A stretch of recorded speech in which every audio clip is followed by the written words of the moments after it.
बताएं सर।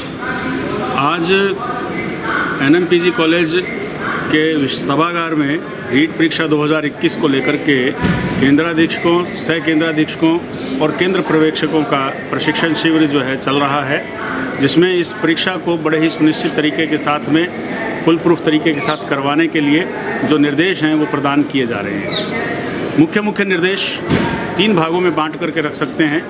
पहला है छात्रों का महाविद्यालय और विद्यालयों में परीक्षा केंद्रों पर प्रवेश। इसमें विशेष बात ये रहेगी कि कोई भी विद्यार्थी अपने साथ मोबाइल फ़ोन लेकर के नहीं आ सकता और ना ही वो ऐसा कोई भी इक्विपमेंट जैसे कान में बाली या लौंग या इस तरीके की चीज़ें, गले में माला, अंगूठी इत्यादि पहन करके आ सकते हैं जिसके अंदर की कोई भी इलेक्ट्रॉनिक डिवाइस छुपी होने की संभावना हो सकती है। धार्मिक जो चिन्ह हैं जैसे बुर्का पहनना है या कृपान रखना है तो ये जो है वो लेकर के आ सकते हैं, परंतु इनकी जो है जांच जो है वहाँ पर हमारे जो नियुक्त अधिकारी हैं उनके द्वारा की जाएगी कि उनमें किसी भी प्रकार की कोई नकल संबंधी चीज़ नहीं। जो भी बच्चे परीक्षा केंद्र में पहुँच रहे हैं उनको अपना मास्क जो है उतार देना होगा परीक्षा केंद्र के बाहर और उन्हें परीक्षा केंद्रों पर मास्क प्रोवाइड किया जाएगा और जो मास्क उनको प्रोवाइड किया जाएगा उसी मास्क से वो परीक्षा में सम्मिलित होंगे। वो अपने साथ में पेन, पेंसिल, एडमिशन कार्ड और पहचान पत्र की एक फ़ोटो प्रति के अलावा कोई भी चीज़ लेकर के नहीं आएंगे जिससे कि किसी भी प्रकार की नकल की कोई संभावना बन सके। दूसरे जो निर्देश हैं वो हमारे पेपर कोऑर्डिनेटर्स के द्वारा परीक्षा केंद्र पर क्वेश्चन पेपर पहुंचाने से लेकर के प्रश्न पत्र की समाप्ति पर वापस संग्रहण केंद्र तक लाने के संबंधी हैं। इसके लिए हमने 28 दलों का गठन किया है। ये 28 दल 102 परीक्षा केंद्रों पर परीक्षा प्रश्न पत्र पहुंचाएंगे और पहुंचाने के बाद पेपर के ख़त्म होने के बाद पहली पारी में और दूसरी पारी में अलग अलग उन यूज सामग्री को जो है वापस संग्रहण केंद्र तक पहुँच। सर, अगर किसी तरह की कोई लापरवाही अगर सामने आती है एग्जाम के बाद, सर उसके बाद क्या कार्रवाई रहेगी सर प्रशासन की ओर से? और सर कोई बिल्कुल बहुत ही वाजिब प्रश्न आपने जो है ये किया है। हमारी राज्य सरकार ने इस परीक्षा को बहुत ही गंभीरता से लिया है क्योंकि इस परीक्षा के साथ में विद्यार्थियों का भविष्य जुड़ा है। करीब 35,000 बच्चों की जो वैकेंसी है उसके लिए ये परीक्षा बड़ी ही महत्वपूर्ण है। तो ये सख्त निर्देश जो है कल सीएम साहब ने अपनी वीसी में भी कहा और माननीय मंत्री महोदय जो हैं उन्होंने भी इसके बारे में जिक्र किया।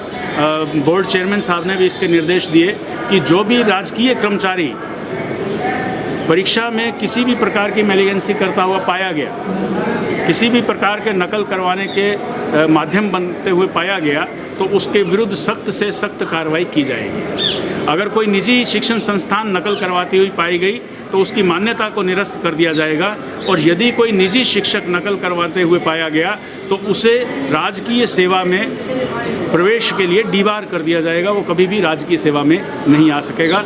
इस तरीके के सख्त निर्देश जो है राज्य सरकार के द्वारा जारी किए जा रहे हैं और राज्य सरकार इस परीक्षा को लेकर के बहुत ही गंभीर है। हमने भी यहाँ पर इसके लिए प्रशासन स्तर पर 28 टीमों का गठन किया गया है। हर इस टीम जो है 2 से 4 महाविद्यालय और विद्यालयों के अंदर परीक्षा केंद्रों पर जाकर के निरीक्षण करेगी। वो पूरा दिन जो है परिक्रमा करते हुए सभी केंद्रों का अवलोकन करेगी और इस तरीके की कोई घटनाओं को रोकने के लिए प्रयास किया करेगी। हर परीक्षा केंद्र पर भी फील्ड सुपरवाइज़र लगाया गया है और उसके साथ में पुलिस की माकूल व्यवस्था की जा रही है ताकि किसी भी प्रकार की नकल की कार्रवाई जो है वो परीक्षा केंद्रों पर नहीं हो।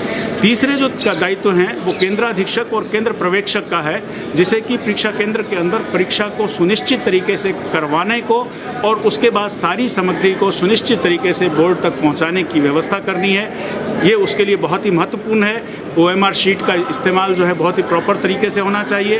Used OMR sheet, unused OMR sheet जो है प्रॉपर तरीके से पैक होकर के, एब्सेंटी स्टेटमेंट जो है बहुत ही अच्छे तरीके से तैयार करके, ये सब चीज़ें परीक्षा की गुणवत्ता को लेकर के हैं और ये जो है ये परीक्षा केंद्र के अंदर जो हमारे केंद्राधीक्षक हैं और केंद्र पर्यवेक्षक हैं उनके द्वारा ये कार्य किया जा रहा है। और ये सारा कार्य होने के बाद मुझे ये आशा है कि हमारे इस हनुमानगढ़ के परीक्षा केंद्र पर ये सारे कार्य जो है बहुत ही सक्षम और योग्य अधिकारियों की सहायता से, माननीय जिला कलेक्टर महोदय और हमारे नोडल जो एडीएम साहब हैं उनके निर्देशों के अनुसार, और जो भी हमें समय समय पर निर्देश मिलते हैं, हमारी एसपी साहिबान जो मैडम हैं उनकी पूरे निर्देशन के अंदर ये सारी व्यवस्था जो है बहुत ही चाक चौबंद तरीके के साथ में हमने व्यवस्थाएं करने का प्रयास किया है। और पूरा विश्वास है कि हमारे जो